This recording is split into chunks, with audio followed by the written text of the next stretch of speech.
The man outside my door didn't move. He just stood there, head slightly tilted, smiling. But when I looked closer to the peephole, I realized something even worse.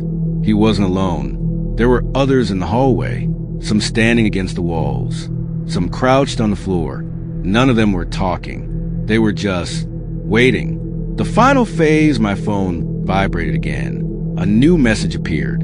Subject 33, surrounded. Then another line appeared underneath. Behavioral test, final phase. My hands were shaking. They weren't trying to break in. They weren't attacking. They were observing me, waiting to see what I would do. The memory, and that's when something strange happened. A memory surfaced, not from the asylum, from much earlier. When I was a child, I suddenly remembered being in a hospital. White hallways, doctors in masks, bright lights. I remembered injections, machines. But every time I had asked my parents about it, they told me the same thing. You were just sick. Nothing more. But the documents said something very different. The truth in the file, I opened the folder again. There was a line I hadn't noticed before. Small text under subject 33. Memory partially erased. My heart stopped for a moment. Everything started to make sense. The experiments, the patients, the strange behavior. They weren't patients. They were results. Failed ones. The recording, suddenly my phone began to play a recording. Static, then a calm voice. Doctor, if you are hearing this message, the experiment has reached its conclusion. I froze. The voice continued.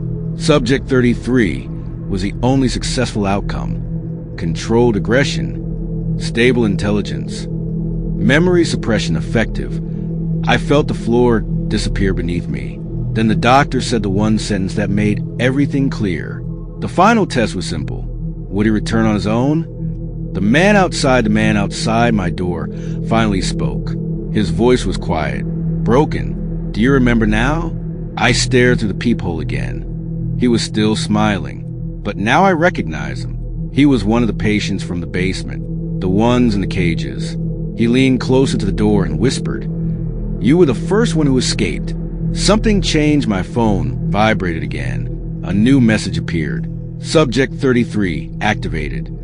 And suddenly, the fear disappeared. My breathing slowed. My hands stopped shaking. Instead of panic, I felt calm, very calm. The realization, and then I understood the truth. They weren't hunting me. They were waiting for me. Because I wasn't the victim of the experiment. I was the result. The only one who still had a functioning mind. The others were broken. I was complete. I unlocked the door.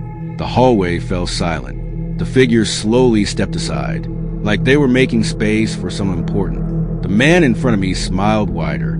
"Welcome back," he said. The last message, my phone vibrated one final time.